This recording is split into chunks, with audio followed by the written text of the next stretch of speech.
Do you know what time it is? It's supernatural story time. And if you're easily scared, and even if you're not, there's only one thing left to do.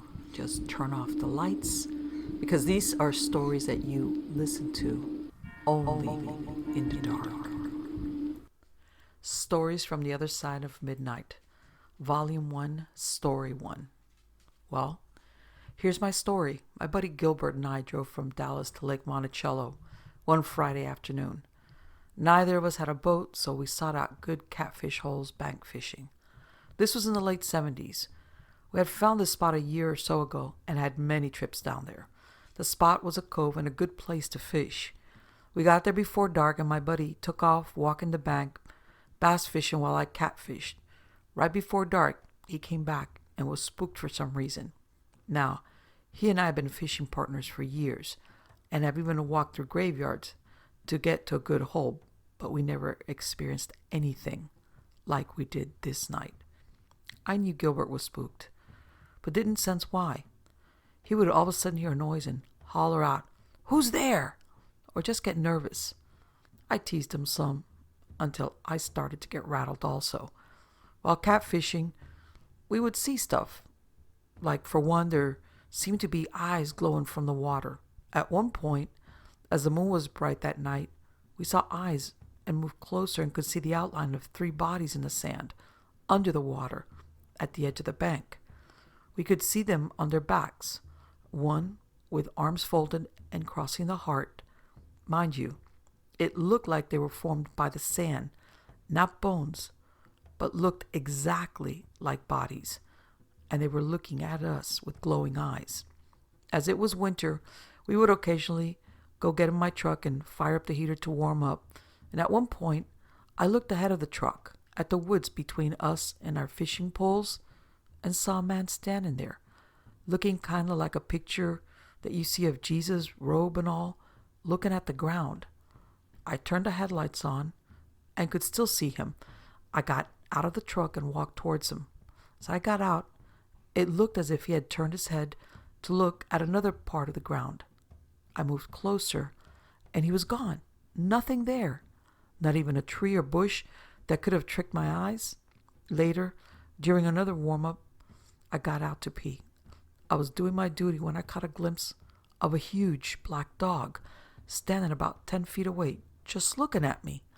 I hurried myself and jumped in the truck, grabbed a light, and again, nothing there. We fished all night, both of us being spooked.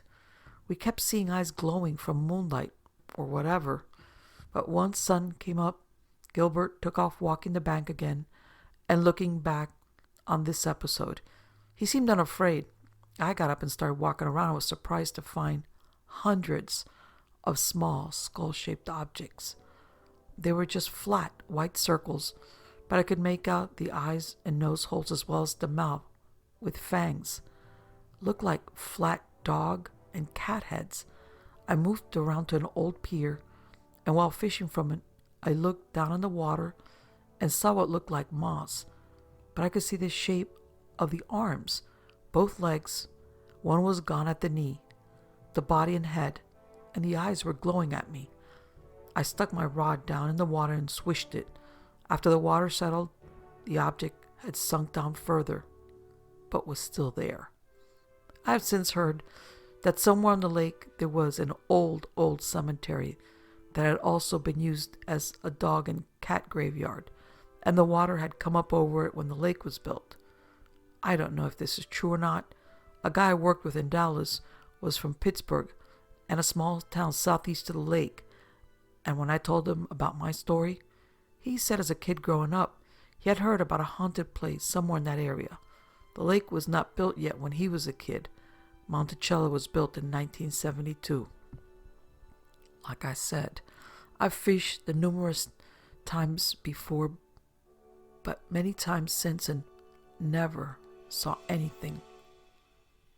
But I think back to certain things, like walking to the other side of the cove. We had to hop a fence on private property and then hop another to get back to the cove. And there are mounds of dirt about 2 feet wide and 6 feet long that we walked over.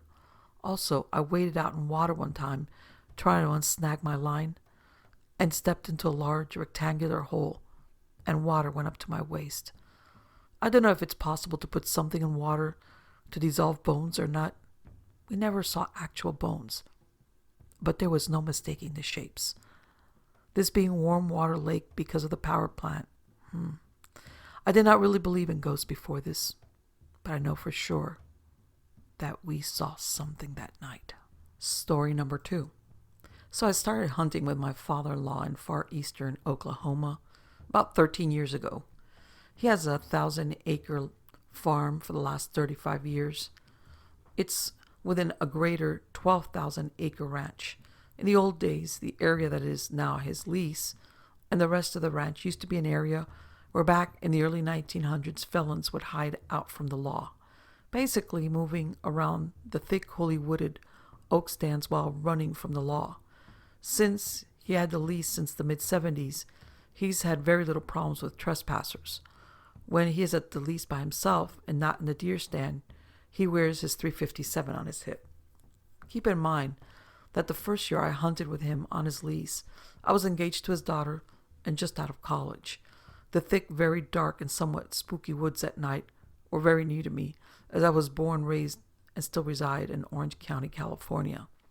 The night before the deer rifle season opener, we were sitting in his deer camp in the cook tent where we were relaxing and enjoying the fire. He begins to tell me a story that goes like this. It was about 10 years prior, and he's at a deer camp by himself, coming out of the woods from the morning hunt. As he's walking, he smells the very distinct smell of frying bacon very close by. He said he waited for several minutes and continued to smell the bacon as if it were very close. Now, my father-in-law knows every inch of his 1,000-acre lease like you would know every inch of your own bedroom. He heard no movement in the thick layer of oak leaves on the ground. It seemed to really bother him, so he decided to go back to camp and retrieve his pistol and shotgun rather than dealing with someone with his 3-shot deer rifle. When he went back to the exact spot where he smelled the bacon, he smelled nothing. He searched everywhere on that section of his lease and found nothing. Not even a camping spot where someone may have been cooking bacon. Nothing. Not a hint of anyone. The place where he smelled the bacon could not have come from another place of the ranch or any adjoining lease or of land. It was just too far off to drift that far. Needless to say, it wasn't the best thing to hear before my first morning out in the woods. He also told me of several encounters with trespassers by other hunters when he first got the lease. Told me that the confrontations grew fairly intense until he pulled his 357 out of his holster that was hidden by his parka. Many other crazy stories of places on his lease that he gets all weird when he tells me the story. There's places there that he will absolutely not go into or hunt, no matter how big the buck he saw near there. Seems to me he feels that they may be haunted by some Native American spirit, things, or whatnot. Next story. These are my 2 stories. First one. My mom, while growing up in Nebraska, was with some friends and they would play around with a Ouija board. There was one spirit that would show up and talk to them. Then one night things got ugly. The spirit threatened to come back and kill her and her whole family. After that night in high school, she didn't touch a Ouija board again until college. She was on her own attending the University of Wyoming when her and some friends went to Denver. They were with some friends who made a makeshift Ouija board out of handmade paper letters and an upside-down wine glass. Keep in mind, none of her friends from high school attended college with her or were at this get-together. She started contacting spirits with her friends when a very familiar name came up. She immediately left the apartment and never touched the Ouija board again. My story is that I was in the Snowy Range camping with a friend in a group of lakes called the Gap Lakes. We were testing our ability to go lighter and just took a sleeping pad and tarp for shelter. The first night was rainy and miserable, and I didn't have the best spot picked out as I was on a slight incline. I kept sliding off my sleeping pad downhill. The second night was better, and we moved camp a little further uphill into a small clearing where we both could have a flat spot for sleeping. This spot was about 100 to 150 yards from the lake where we had been fishing all day and pulled a few trout out for dinner. We had a couple of trout left over that we were going to cook up for breakfast and left them on the stringer in the lake since the water was still extremely cold, since we were up over 11,000 feet and there was still plenty of snow feeding it. When we decided to put out the fire and head to bed, I had this uneasy feeling that something was around watching us and studying us. My friend said he felt it as well. We both were armed with 45s and had them near should anything creep us out for the night. I didn't sleep well that night either, as I felt something was near for quite a while. I heard a few rustles of leaves and some twigs breaking, but no growls or any other animal sounds. When the sun finally came over the 12,000-foot peak in the morning, I was happy the night had ended. After putting on our boots and jackets, we headed down to start up the campfire and cook up our trout. When I went to pull the trout out of the lake, I found the rope stringer had been pulled out of the water and there was no sign of the trout. This area of the lake was pretty rocky, so it was hard to check for any tracks. But the rock the stringer was tied to hadn't moved, so whatever it was ate the trout right off the rope. That at least I verified, and I knew something was around us that night. Not extremely creepy, but at least I was aware and ready. And I'm just glad that whatever was there only had an appetite for trout. Next story. Last summer, or the one before, a couple of friends were over at my house one weekend, and I was getting tired of sitting inside all day, so at around 6 we decided we would head out into the woods. It was late in the afternoon, and the sun had just started to set. We walked around for around an hour as I showed them some projects I was working on, shelters, cool fishing spots, etc. After this, we went a bit deeper into the woods.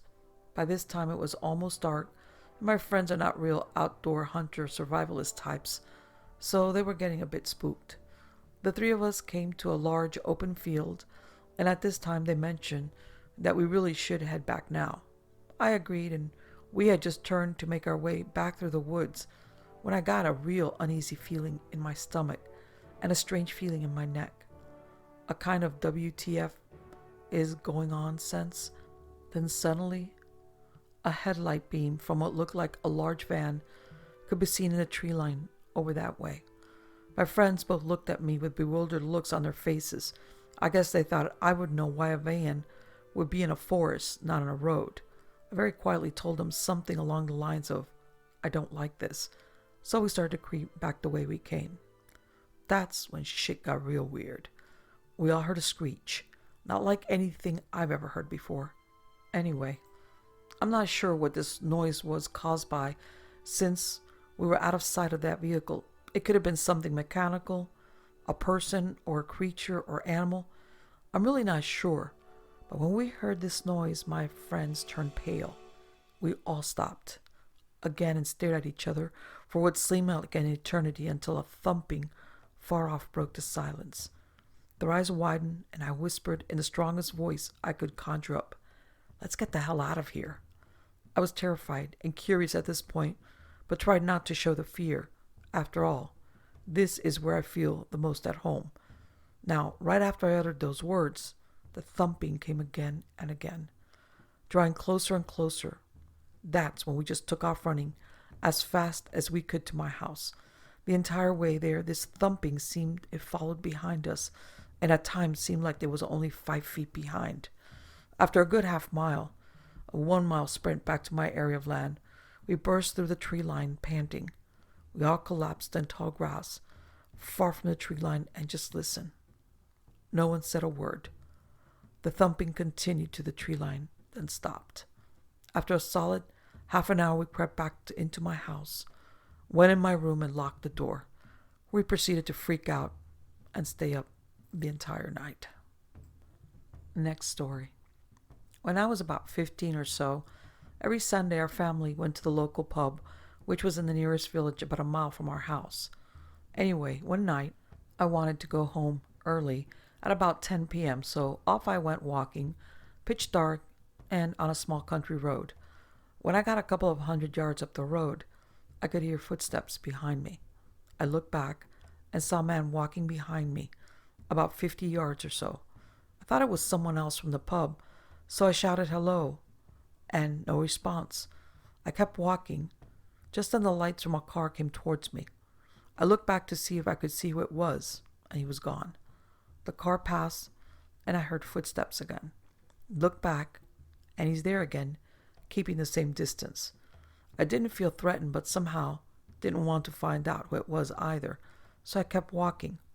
I didn't meet any more cars for the rest of the walk, but could hear him behind at the same distance all the way home. Our house is beside the road, and just before I got there, I looked back, and he was still there. I legged it down the drive, and in the front door, waited to see him walk past.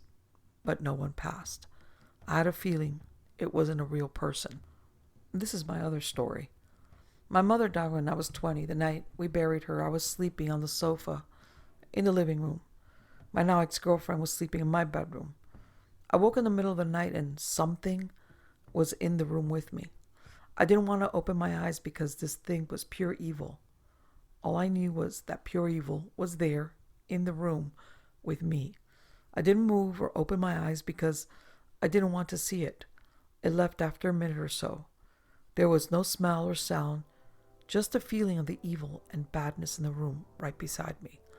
I was told after that when a good person dies, the devil finds out late, and when he comes for their soul, he's too late. I'm not a believer in God as most people think of him. I believe in good and evil forces, but I've been in the same room as the devil or whatever you call that force of evil. I've also heard the banshee twice, before my aunt died and before my best friend died. That's a sound you'll never forget if you hear her. I used to dream of rats biting me the night before someone in the family died, but these things seem to have left me as I got older, which I can't say I'm sorry about. Next story. Me and a buddy were driving through Baja late one night, just like everyone says that you shouldn't do, but the road was elevated by 12 feet on either side and no turnoffs for a long time. Finally, we found a turnoff and parked, put up the camper, and tried to sleep. I never really did. Something seemed strange, and the fact that we could hear cars miles away coming down the main road. I kept waiting for one to turn off into the area we were parked at. None ever did. The next morning at daybreak, I was up and out of the camper, taking a morning leak out in the middle of nowhere. I noticed a distinctive hole in the ground close to me, just where I stood. It was a pre-dug grave. Looking around, it became apparent that there were several other hand-dug graves waiting to be filled. Then I noticed mounds of fresh dirt where some had been recently filled in. That's when I told my buddy, it's time to go now. Next story. I remember sitting in a tree stand deer hunting early one morning some years back. The sun hadn't come up yet, so it was still real dark.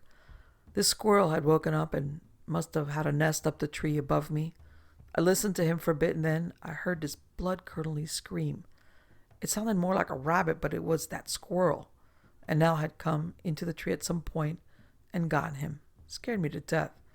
I never heard that owl until I finally saw him later, once the sun started to come up. He just completely ignored me. Big sucker, too. Now, another time, my wife and I were camping at Edisto State Park. We had reserved a primitive site, which is nothing more than a cleared-off area with a fire ring. The one we picked was the one at the end of the trail of several of these, which was well off the main campsite. The trail ended at our site, so nobody had any reason to come down there. Well, the campsite was slammed full of RV campers, but it was pretty quiet where we were. Sometime after midnight, I recall waking up to voices. It sounded like someone coming down the trail. I listened until they went on past us and went back to sleep. Later, I woke up to what sounded like someone walking real quiet nearby. And that's when it hit me that the trail ended at our site. Crap. I listened for a bit, and when I could tell that someone was actually close to our site, I yelled out something like, "Who's there?" I never heard another sound.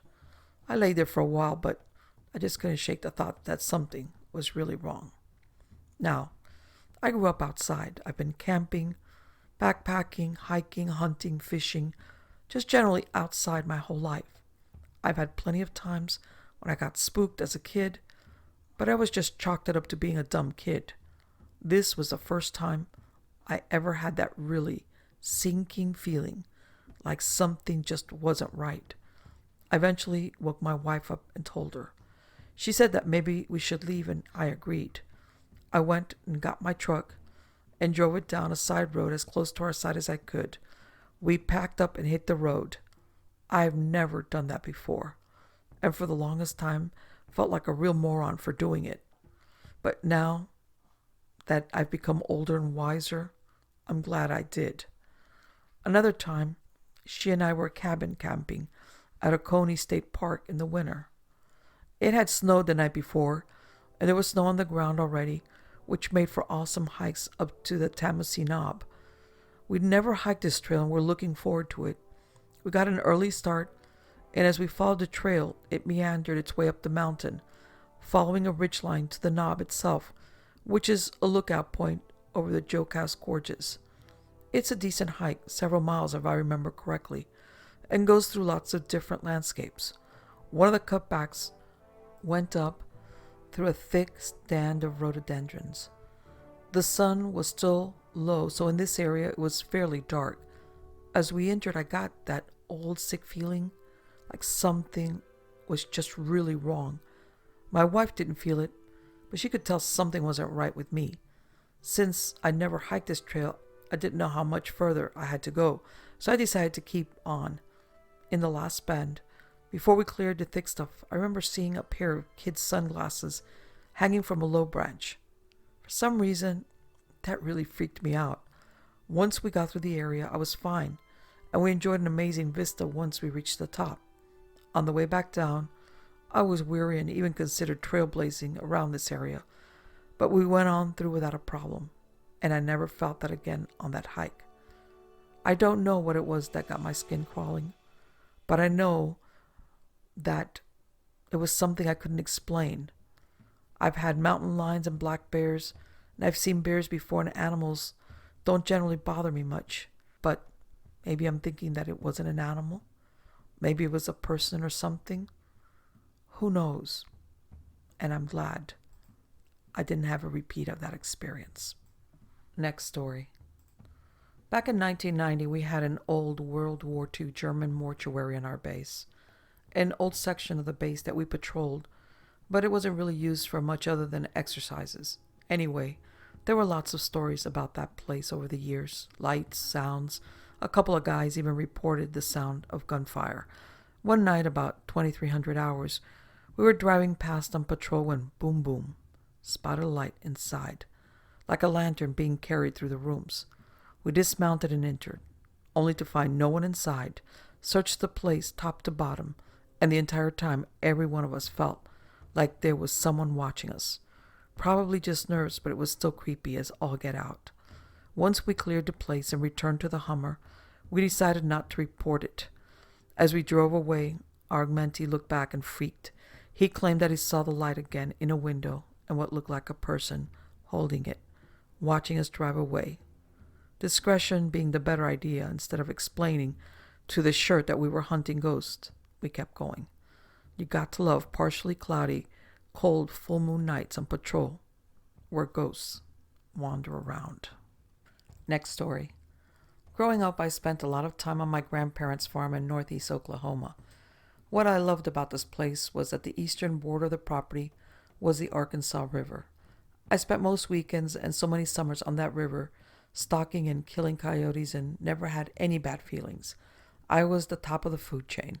My weapon of choice was a shorter barrel 12-gauge shotgun with slugs or shot, and I always had plenty of ammo at my disposal. When I was about 20, I went down for the weekend and was hunting up and down the river and could not find anything. There were no coyotes, squirrels, beaver, nothing that I would normally see and shoot, and I spent hours looking up and down that mile of river.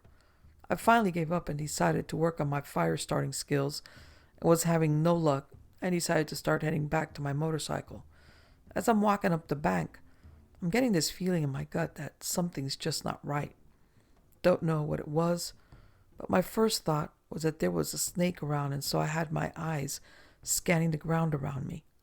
One section of the river had this very deep water where the bank of the river had eroded away and was covered in a mesh of light driftwood. It was about 10 feet across, creepy dark green water, and could barely support my weight, but it was easier than climbing the bank to go around. As I took my foot off the wood on the other side, something crashed down through the wood and was splashing in water like crazy.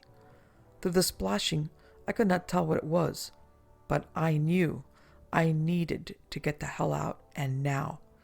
I ran, still hearing the splashing behind me, up the bank and into the soybean field about a quarter mile. I crouched down in the soybeans and waited and listened, sure something was right on my tail. I very slowly made my way another quarter mile to my motorcycle and then raced back to the other side of the farm where the house was to tell the family of my ordeal. I must have been white as a ghost, but as I told them my story, they all laughed at me hysterically. Big macho guy with 12 gauge having to run away from anything at the river. I went into the military and came back home after a few years in the jungles and deserts and was down on the farm visiting my dad. As we were talking, he got this oh my god look on his face as if he'd been waiting to tell me something. He started to apologize to me for making fun of me years ago and that he now believes the story that I had told. He said that there had been multiple large black cat sightings in the area and that they even killed some dogs on the other side of the property where the river was. He believed that one had tried to pounce on me from above, and that was what crashed behind me. Turns out there was an exotic animal farm nearby and they'd escaped. Never did hear if they were killed or captured. But my other grandparents had a large house in a valley near Estes Park, Colorado, and my friend lived about a mile across this valley. Literally, the only two houses in sight. Most of the time, Stuart would come over to my house since we had more space, SAT TV, and better food. Finally, he had enough of my place and I was going to stay at his house, even though it gave me the creeps. We made pallets in the great room at the top of the stairs and got ready for bed. About an hour after we went to bed, I got hit by the light from the kitchen being turned on, and I knew that we were the only ones on this floor. I sat there waiting to see or hear anything when a shadow went across the light on the floor. The odd thing was that the way the shadow went across the floor couldn't have been made by anything in that room. I got up to see who was there, and no one was in the room. I started heading back to the pallet and glanced down the stairway to the lower level. The light was on, and a shadow person walked the L shape around the stairs and into Stuart's room. I immediately freaked out and woke Stuart and his parents up, told them what had happened, and that there was no way I was staying here another minute, and I was walking home. It was about 10 p.m.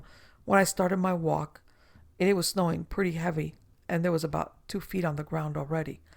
I set out with my flashlight, even though I could have walked this blindfolded, and headed home. I tried keeping next to the tree line, since the snow wasn't as deep, and just trudged along. Didn't start getting any strange feelings until I got a few hundred feet away from the house. About that time, I started to hear my grandpa coming through the trees in his Bronco, and I just shrugged my feelings off at hearing his vehicle. I got about 10 feet away from the open garage. My grandpa was honking his horn like crazy. I turned around and saw a mountain lion in his headlights, leaping through the snow in my direction. I ran around that corner into the garage and into the house so fast I thought I'd rip the door from the hinges. Grandpa still thinks I would have been dinner if he didn't come home at that time. Next story. This happened when I visited my dad in Minnesota. The first occurred when I was about 6 and the second when I was about 8. Once, him and I were on our way to checking out his favorite camping location. And out of nowhere, a huge bush up ahead in the path violently swayed and rustled, and he immediately pushed me off the path, tossed me on his shoulder, and hightailed it back to his car parked just at the edge of the bush. We weren't very deep into the woods. Don't know what it was other than it had to be something big to cause such a large bush to do that. He said it was probably just a mature buck, but didn't want to take the chance of pushing forward with me there. Was a really young kid and my mom would have flown up there just to kill him if anything happened. The other incident was when my dad was hanging out with a buddy of his, and us kids went out to explore the lake a little ways into the woods behind this guy's trailer. We crossed the field, went into the bush, and about 15 minutes later arrived at the clearing at the bank of the lake. So we checked it out, followed the bank a while and horsed around and had a good time, like all young kids. So we were all about 8 to 11 years old. Well, the fun stopped when we came upon a freshly mangled fish head and some bones. None of us had noticed how very quiet this place had been before that. No birds chirping, no little critters running around, and there was also no human tracks or evidence at all of human life to explain the fish head. No wrappers, fishing, or camp gear. Nothing. That's when among our investigating that we noticed the thicket nearby had been disturbed by a big something, and there were large animal tracks to and fro. I knew what all of this meant. Despite being a city kid, my entire body surged with energy, started tingling, and my heart began to pound in my throat. My sense of smell, hearing, and sight all became much more acute. And that's how I knew that we had to get out of there. Just as I voiced that to the others, again, I observed the same event of violent rustling of the bushes in the thicket opposite the bank, not in the disturbed thicket near us. And that's when we all started to quickly double back through the way we came into the clearing. As soon as we reached that field, we started at a full run. I'm not sure what it was. It didn't make any noise to be able to identify it, but I still hold firm to the conviction that it was a grizzly. The tracks weren't like a wolf's paw nor hooves. They left large holes in the ground like talons where the nail impressions were, and they were huge. We all made it back okay. The look on our faces when we got back, winded, sweaty, and scared half to death, were priceless, according to our dad's headshake. When I told my dad what had happened, he agreed with me and then told me that this far north, almost into Canada, that they are everywhere. This was in the middle of spring, too, and those bastards get hungry. All I could think of was, gee, thanks for telling me that before you let me run off with other kids into the woods. Clueless. Thanks, Dad. Next story. Back when I worked as a carpenter in upstate New York, we got this remodeling job on an old Victorian house in Saratoga. I think it was built in the 1880s. Strange stuff was happening all the time. Tools moved around, dust piles scattered about, doors opened even though we closed them at the end of the day, and the place was boarded up at night for safety.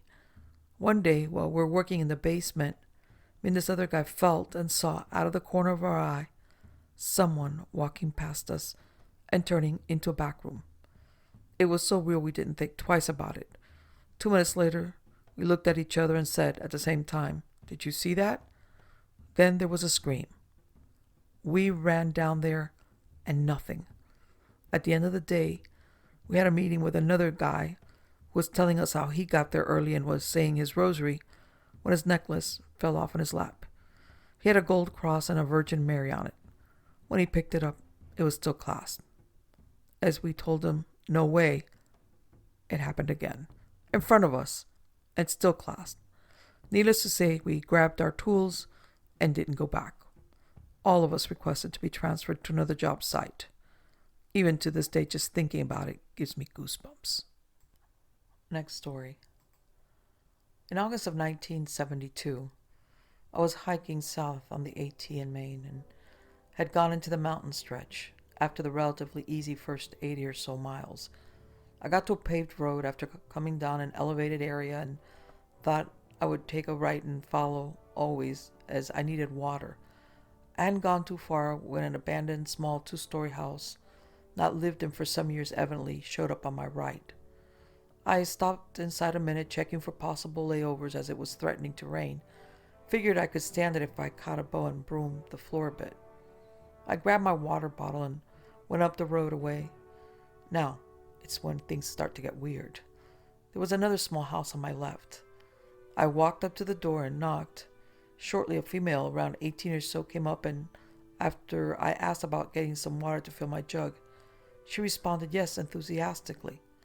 But just as she answered me, an older woman, mom maybe, comes to the door and upon seeing me, gets this look of total disbelief on her face. She stammers a bit, but when I explain my request to get my bottles filled with water, the young girl brings them to me. However, she stayed out of reach of the door. I didn't want to push my luck there in unknown territory, which was likely at the end of the pavement, so I thanked them quickly and left, not asking about the vacant house about 200 yards down the road, where I decided to stay the night, as it was evening. I was tired and hungry and rain threatened, so back at the vacant house and my pack I went. Arriving, I got a pine spruce bow and swept up some. It seemed to me some vagrants or such may have been using this place, so I kept my double blades case knife in close proximity, fixed me up one of my mountain house freeze-dried sawdust meals, and laid out my sleeping gear. I'd noticed when I went into the place that the dining area, I think it was as evidence of a kitchen sink and such were there. Also some old newspaper clippings were tacked and glued to the walls.